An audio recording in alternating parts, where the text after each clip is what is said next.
but I would not rule it out. They've got a way of creating a kind of cavitation around them, I think, where the water is not providing the same level of friction and resistance that you would ordinarily get. And I think that's the key to it. But still, I suspect, I sense that they're not moving as fast ordinarily as aircraft or as UFOs above in the atmosphere. I don't think so. I suspect because even though they can create this well around them, the water is still causing a certain level of resistance. That's the impression I get. But they can move really fast below the water. There's a pretty well-known case, which I've included by Mark, talked about by Mark D'Antonio, who's very prominent in MUFON. Uh, Mark talked about an experience he had on a U.S. Navy submarine.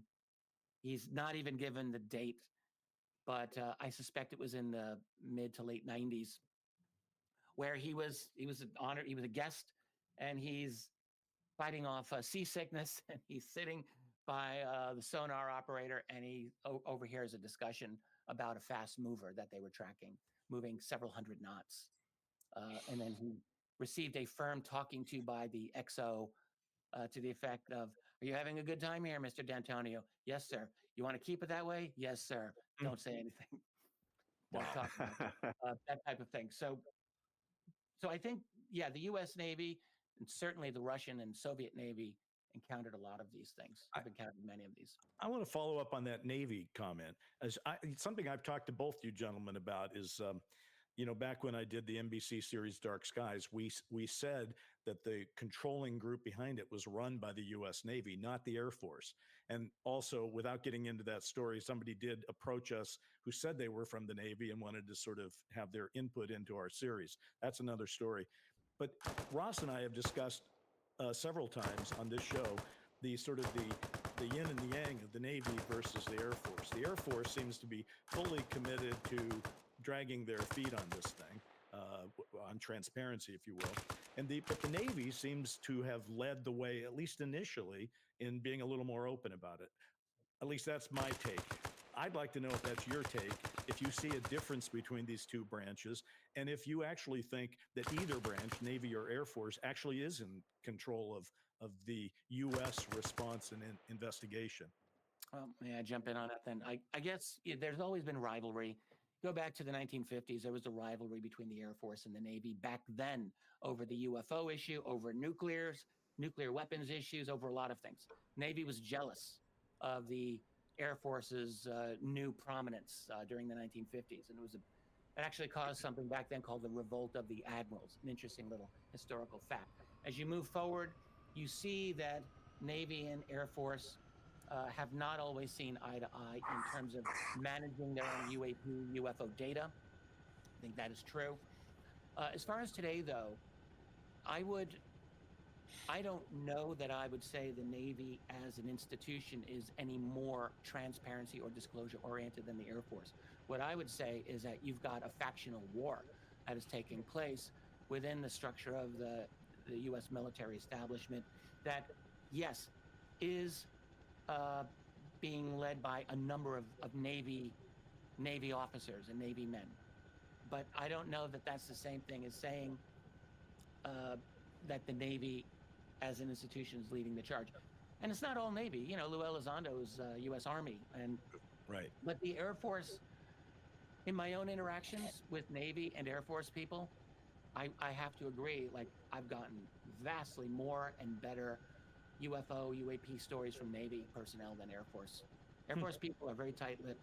So there's something maybe culturally going on there. But what I think is that institutionally, both of those services are not interested in giving up more than is necessary.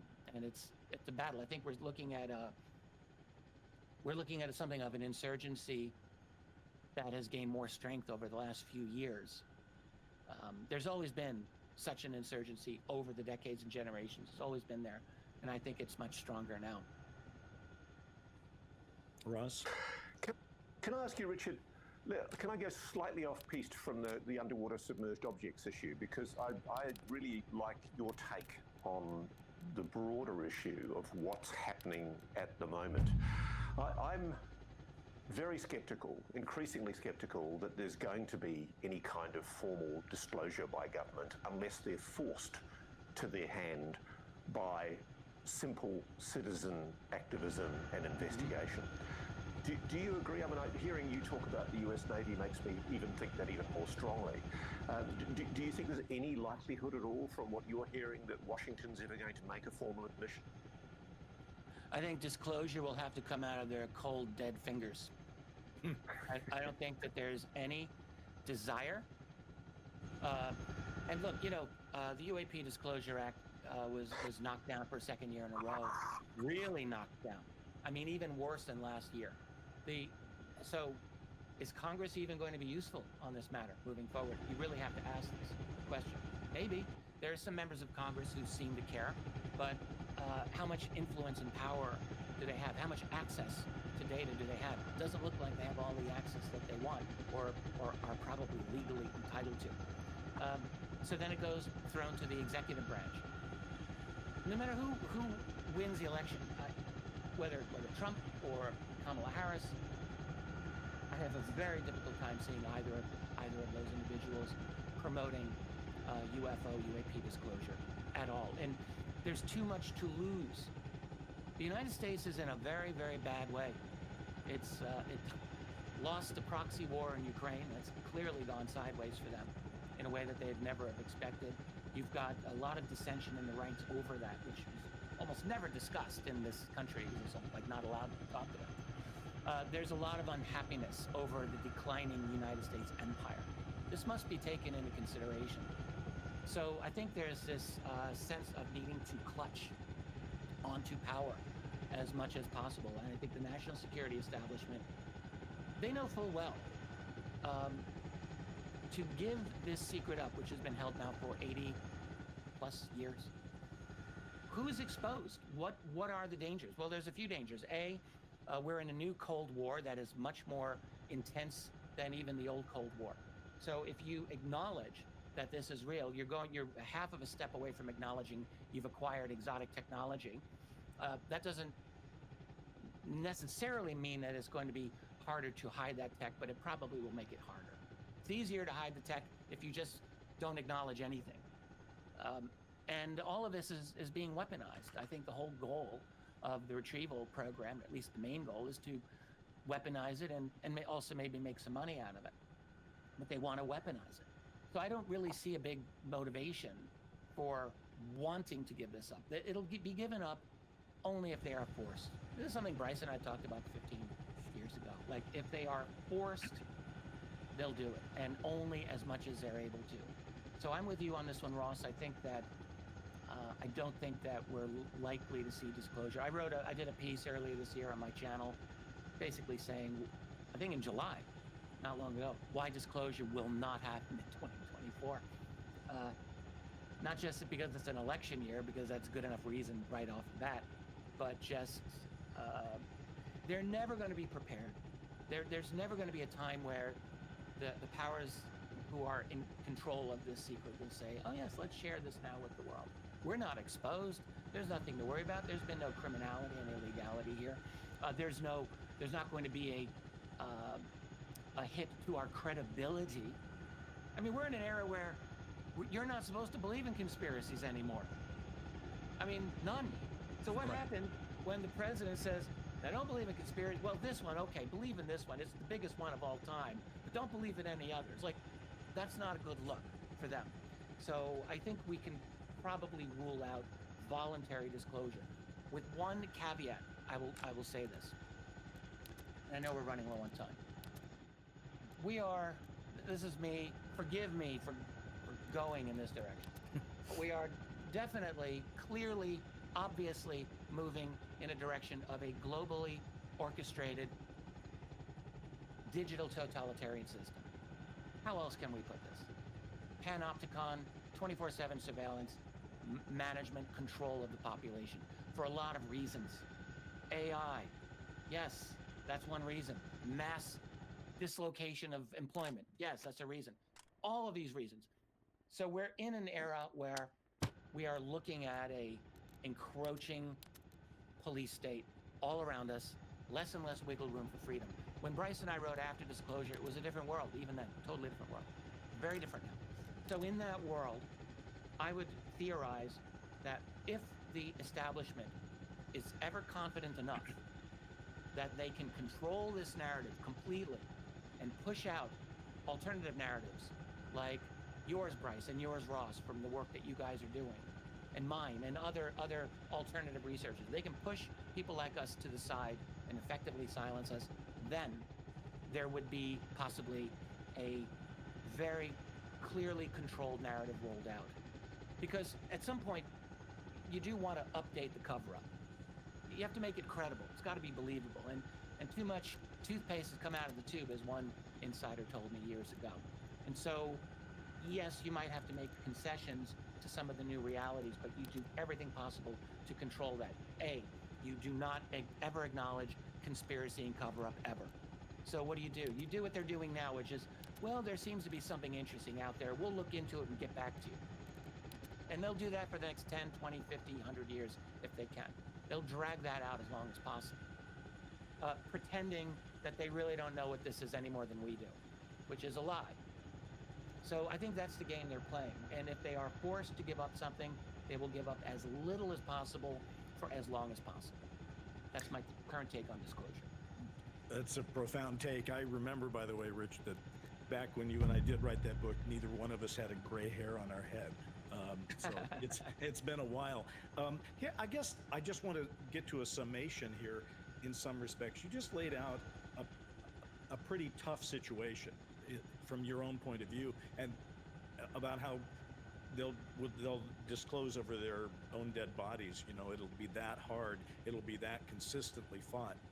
How do you keep going writing a 3-part book series about USOs if you think it's going to be so hard? You must think in your heart of hearts that by doing this, you are leading toward at least some form of confirmation, whether it's governmental or something else. So I'm just kind of asking you to share your own feelings about your work, and to give us kind of a wrap up. Also tell us what your timeline is for when the books start rolling out. I do this because I want to. I do this because I'm personally fascinated by it. And whether it's 30 years ago or today, I'm trying to satisfy my own curiosity. That's honestly my journey. And if there are other people who want to come along for the ride and say, wow, I like what he has to say, wonderful, join me. And I'm happy to share what I've learned. I know, when I started doing this in the 1990s, I did allow myself, I will admit this, naively to entertain the idea that maybe what I do will be the sledgehammer that cracks open the wall of secrecy. I did allow myself that fantasy for a while in the 90s. I don't entertain that. I think that it will be impossible to hide this secret forever. So I do think something's going to give. Just like the song says, something's got to give. But when and how much, this is something I don't know. But I don't personally invest my own value as a researcher into whether or not we succeed with full disclosure. I would like for that to happen. I think that would be a good thing. But I can tell you, this is not what I'm expecting anytime in the near future, and it's not my motivation. My motivation is always to satisfy my own historical questions, my own research curiosity, and to move forward from there. But I will just point out, as I said earlier in this chat, the pro-UFO, UAP side of it has the strongest offense that it's ever had. We're in a better place, I think, in terms of the number of people who are really working hard on this, who are obtaining good information and putting it out to the public. That's important. So as difficult as the task is, I would say that we're in a better place as researchers and as activists than we have been in the past. So it makes the future that much more interesting and the stakes that much higher. Okay, you got to give us the timetable and the title of the book.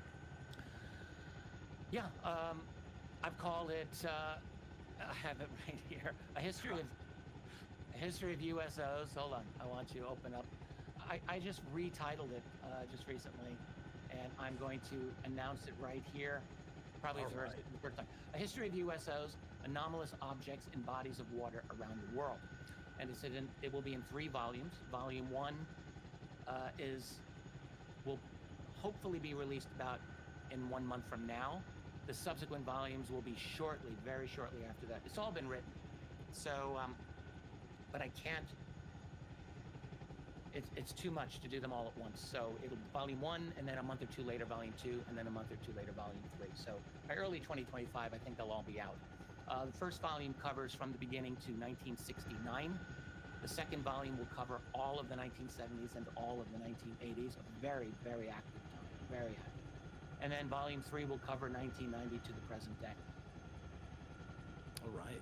Ross, why don't you take us out of here? Well, we're excited, Richard, and can I say I'm looking forward to it.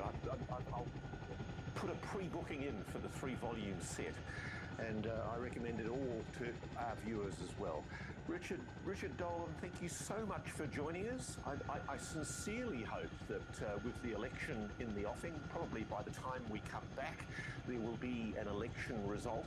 And I just wonder how much that might affect the chances of what we've been discussing, whether there might be either political candidate feeling willing to be more open after an election result.